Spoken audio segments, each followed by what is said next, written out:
In his first TV interview since President Trump announced his nomination to lead the U.S. intelligence community, Republican Congressman John Ratcliffe pushed back against charges he's not qualified, given the complex nature of threats facing the nation and the emergence of the coronavirus.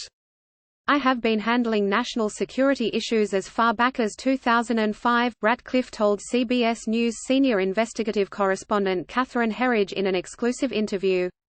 I have spent 4 years at the Justice Department in charge of sensitive matters of national security, anti-terrorism investigations.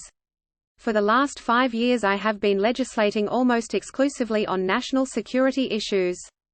On the coronavirus, Ratcliffe said China and North Korea can't be trusted to provide accurate data, adding he is confident the U.S. intelligence community has the tools to provide the most complete picture. We can't really count on countries like China and North Korea giving us accurate information with respect to the, for instance, number of cases and the lethality of those cases. So this is where intelligence community and our intelligence collection discipline, things like human intelligence and signals intelligence and other collection disciplines, are important to get the actual numbers, the actual data that we can get to our infectious disease experts for predictive analysis, Ratcliffe said. Before he entered Congress in 2015, where he sits on the House Intelligence and Judiciary Committees, Ratcliffe was a U.S. attorney, and the mayor of Heath, Texas, a town of about 7,000. Ratcliffe addressed concerns that he has never served in an intelligence agency, arguing that having that experience shouldn't be a prerequisite for the position overseeing the nation's 17 intelligence organizations. I have not served in an intelligence agency.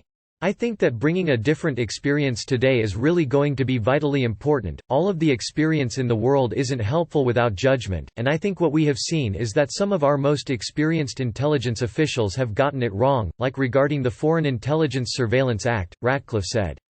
I hope to bring incredible experience regarding national security and intelligence from all of the different vantage points that I have had into a modern-day intelligence community to address all of these threats.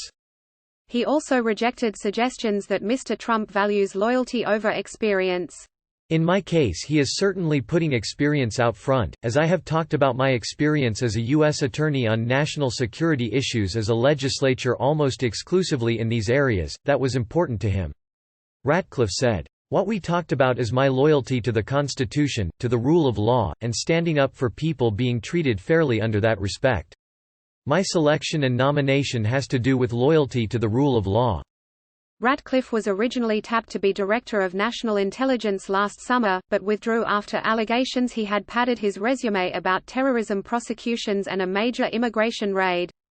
Asked if he had embellished his role in an immigration sweep a decade ago, Ratcliffe's reply was no, and pointed to a Justice Department release about the arrests that quoted him. The release said more than 280 foreign nationals were arrested. According to The Washington Post, his congressional website had said, "As a U.S. attorney, I arrested over 300 illegal immigrants on a single day, but only a fraction had been charged by Ratcliffe's office." On the allegation that he had played up his record as a U.S. attorney, the Texas congressman said, "The allegation was that I never served as U.S. attorney. I was appointed to serve not once but twice." Asked if errors were made, Ratcliffe said, "Where there have been statements or any inaccurate information on campaign literature or press releases that have gone out of the office. I've tried to clarify that. And move on past that. But again, my experience, my background, my qualifications, my judgment, if people really look closely at it they'll see that I'm more than qualified." A passionate defender of the president, Ratcliffe said his very public role during special counsel Robert Mueller's Russia investigation and more recently during Mr. Trump's impeachment will allow people to judge his abilities. Ratcliffe was among the first to flag irregularities in the surveillance of a Trump campaign aide. An independent Justice Department watchdog, Inspector General Michael Horowitz, confirmed major errors last December. "I've had a very public role. People have been able to observe again my temperament, my judgment, my abilities, my talents," Ratcliffe explained. "I've demonstrated that I've been right on some of these most important issues." Congressional Democrats have labeled Ratcliffe partisan and a conspiracy theorist.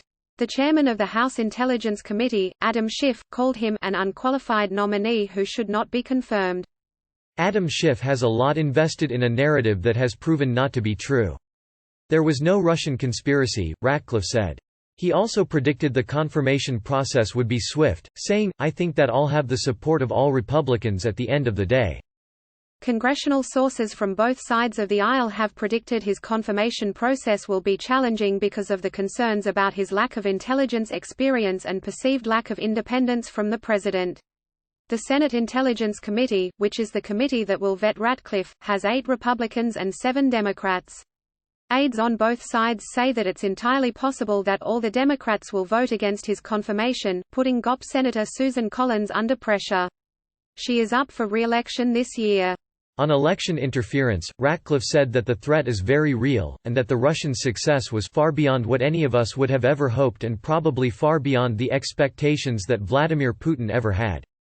It's important that our intelligence community be able to give the president the information that he needs to confront Russia or any other country that will interfere with our elections going forward, and understand that there are consequences for doing that, Ratcliffe said.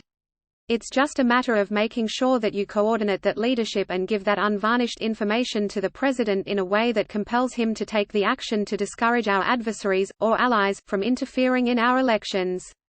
While he is a controversial and polarizing choice, if confirmed, Ratcliffe said he wants to strip the politics out of intelligence.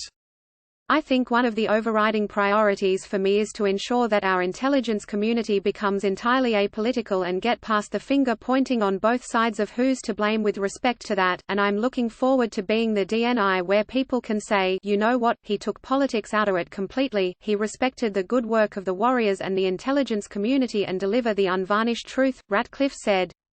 Asked if he has been given a mandate, Ratcliffe said his priority is to improve efficiency and its effectiveness and to innovate to the current national security threats facing us.